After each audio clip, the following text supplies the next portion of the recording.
Bawa ka na, may isang unit ni ma'am. Pero ang sleeve niya ay pasulod na karon kay wala nagtugma. So need naton, double check ang iyang mga bearing, ugasan na karon kon.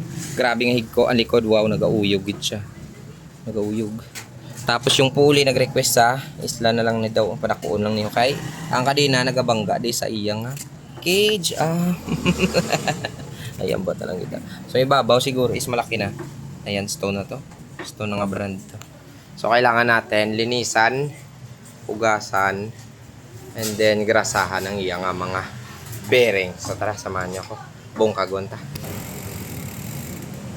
Nako, naka-pin type na to. Hindi siya, wala siyang missing link. Yogs. Awat.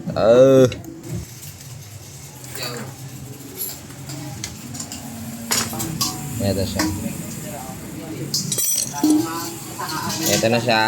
And then, sabay hata. Tapos sa kabila. Ganon din.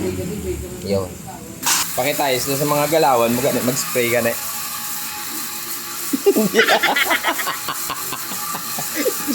Para maugasan, malantaw ang iya ng mga toktokon ng mga kusudlan. Dahil naukas ko na tanan, habaw. Ari na kailangan na natin yung ugasan. Kung bracket, ari ng animal yaw. Okay. Mga bearing, may mga kalog na nao. So, ito na yung wheelset niya. Hugasan ito, itong unod yung diputa. Kay quick ko sa animal yaw. Wow!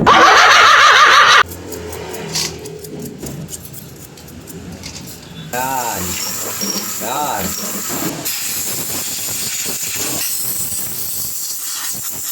So ayan, finally natapos na natin limpihuhan. So kailangan na natin maglagay ng papadanlog tapos ibabalik natin. Pero bago yan, siyempre papalantata sa inyo kung paano ko ginlimpyuhan yung may basta rin wala.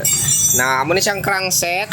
Iya nga kags. Kadina niya, ganyan na siya kasi ayaw talaga magputi ang animal yun. Iya, ginaguro ya. And then, eto naman, ang kanyang mga bearing. Andiyan na kompleto na. Ito medyo may mga tina siya. Kasi nga yung bearing niya may mga tama. So papalitan na lang natin mamaya yung mga may sira. Ito isa pa lang.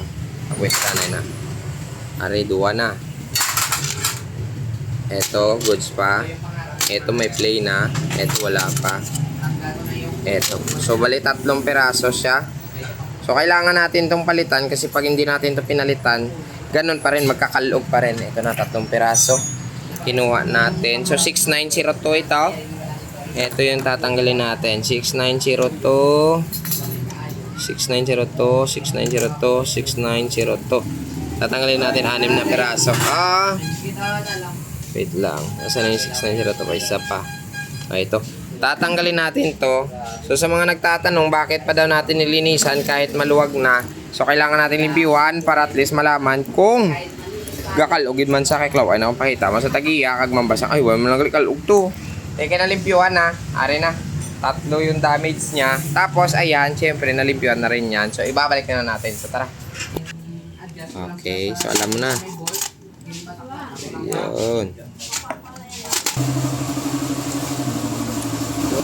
Cover muna.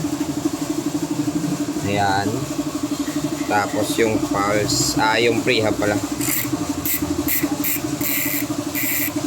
Kalpak be, tapos i-sound check be. May kagsano sound niya.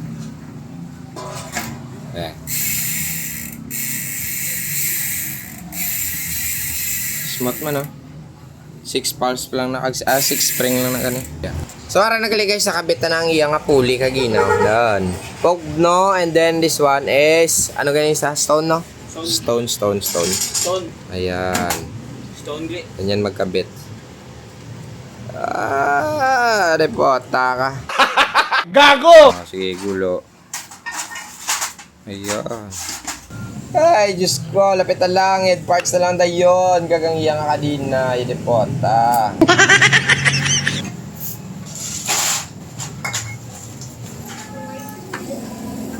Oh, dito to. Oh, may lang kapit, di pa. So ayan na guys, finally natapos gid man nato ng aton merida nga orange. So wow, beautiful. Ang request ni ma'am, bago pulley didre para at least match ay babaw. Goods na, bagong cleaning lahat. And dito, Budlay-budlay na daw. Pero nakaya Baka nami Huhuy. Pwede na nakapuli. Pwede nakapuli. Kayman. Kondisyon na. Pwede na gani kalagaw. Suwasta na lang kita, Didri. Amo man Japon. Paalam. God bless.